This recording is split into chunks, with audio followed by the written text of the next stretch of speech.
كل شيء بنعيشه اسمه منى واصف. يا الله والله كتير. قد ما بكون سعيدة وأنا عم بسمع هذا الكلام، قد ما بنفس الوقت كمان بحس رح أبكي. تعشق بلدك، تعشق وطنك. أنا بعشق وطني.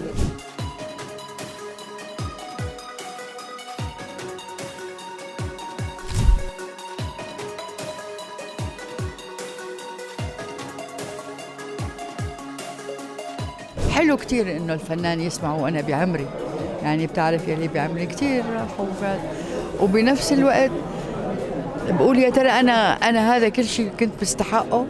الظاهر إنه أنا عم بمشي. أنا عنواني بالحياة الحصان الجامح يلي ماله فارس، راكدة بوقع بقوم لحالي، ما حدا بقوم لحالي وراكدة. الظاهر إنه بهالركدة واصلة لمكانها، ما بعرف. اليوم ست منى واصف هي وطن علمنا ما ننكسر، علمنا إنه الإنسان قد ما في جرح بقلبه يبقى اليوم عم يضحك ويبقى واقف وشامخ وعم يرفع صوته لفوق ويقول أنا منى واصف، أنا سوريا. ايه، ولذلك انا لما بغني ما بغني عن حب حبيب، لا، بكون عم بغني لسوريا. يعني الاغاني يلي هي بتحسها هي شاميه، يلي بتحسها نابعه من القلب، مثل هي الغنيه اللي حطوا لي اياها انا بشي لقاء مغنيتها اكيد، يعني انا متاكده، لانه وين ما بعمل لقاء بيقولوا لي غني بغني. حسيته انا عم بغني فعلا انه، وحطوا يا اخي في شيء، تعشق بلدك، تعشق وطنك. أنا بعشق وطني قد ما شوف، بالتالي بعشق شغلي، ما بدر له ظهري، لأن هو وصلني للناس تحبني. لما الناس تحبني شو معناته؟ بدي ضل أنا عم حافظ لحتى موت. الله يطول عمرك، الله يطول عمرك يا رب. تعودنا دائما نكرم سنديانة دمشق، اليوم كانت السنديانة عم بتكرم. قد اليوم مهم فعلا انك تكوني واقفة بهذا المكان تكرمي وزيرة على أعمالها الخيرية الإنسانية. بس قد مهم الفن فعلا يكون مترابط أو رسالة مترابطة بين الفن، ثقافة، مجتمع، بيئة، شعب، حياة. أنا هيك متعودة أصلا، يعني أنا كل حياتي بأي بلد، وخصوصا لما بروح مهرجانات بكرموني وبكرم. عرفت؟ أنت بتكرم لما بتروح على المهرجان، وبتتكرم وبصير في عندك صداقات، بصير في عندك بصمة، بصير في عندك نهر صغير بسموه منواصف. شوف يعني في شغلات ممكن هي تصير. أنا يعني متعودة، أنا بحسها جزء من حياتي أنا.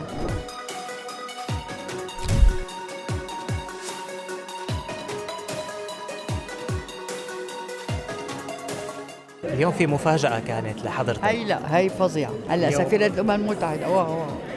سفيرة الأمم المتحدة؟ لا، هاي شغلة لوحدها. اليوم قديك انت مبسوطة بهالمفاجأة؟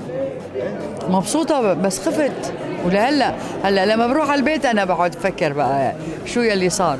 هلا أنا هيك الجو كلياته، باعتبار إنه أنا المؤسسة تبعي أصدقاء اليابان والعالم، إنه أنا يلي عاملين شيء مشان نكرم يلي اشتغلوا وقدموا الأوبريت ولقائي مع هند وكذا.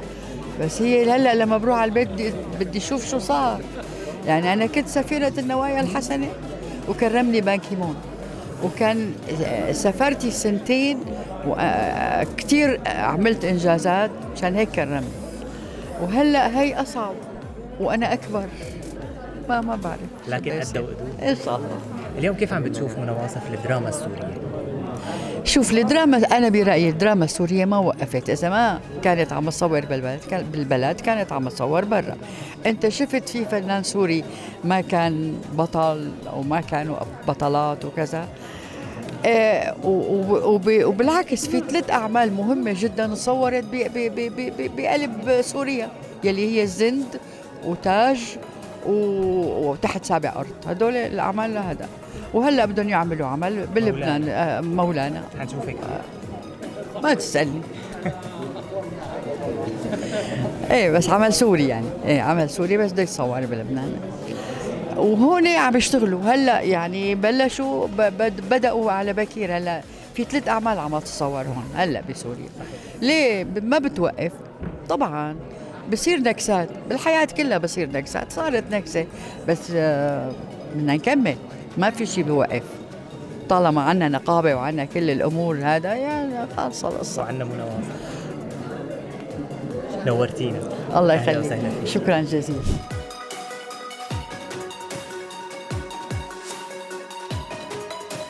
اليوم عم نشوف إنجازات عظيمة لحضرتك سيادة الوزيرة هند أبوات على الصعيد الإنساني بكل سوريا، حتى مع ذوي الهمم، مع الأشخاص اللي عندهم بعض الإعاقات عم تكوني موجودة، عم توجهين لهم رسائل حتى بلغتهم.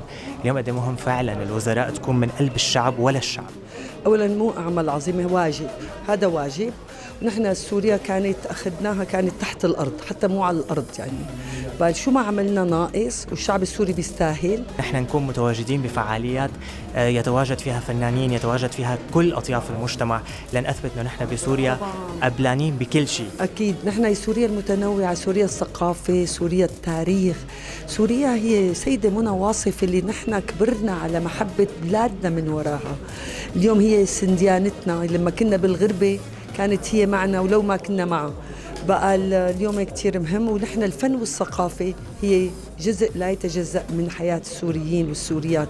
بقى ضروري نحن اليوم نركز على الفن وعلى الثقافة والمسرح والتاريخ والسينما.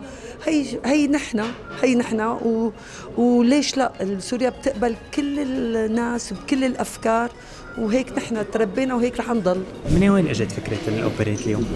هي فكرة الأوبريت اجت من الثورة، يعني اجت من رحم الثورة إذا بدك. يعني أنت إذا لاحظت المشهد الأول عم صور أطفالنا بإدلب كيف عم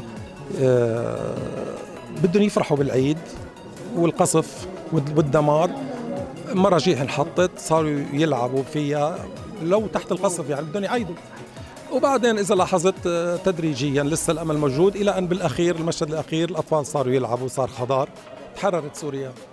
وبشكر كل الفنانين اللي شاركونا. لسه الأمل موجود هو أوبريت لمدة 7 دقائق، لكن هو ترجم واقع كتير كبير بسوري لفرح أطفال. ورجانا قديش الأطفال انتقلت من الوجع للأمل اليوم، وحضرتك مشارك بهذا العمل، تحكي لنا شوي عنه. والله طبعا هي فكرة المخرج فيصل، أستاذ فيصل، وبعد ما قدم لي الفكرة طبعا وافقت على طول، لأن هي تتكلم عن مأساة يعني في الوطن العربي وفي العالم ككل يعني. واستقبلت هذه الفكرة يعني بصدر رحب، وطبعا غنيت من الأوبريت فقرة معينة منها.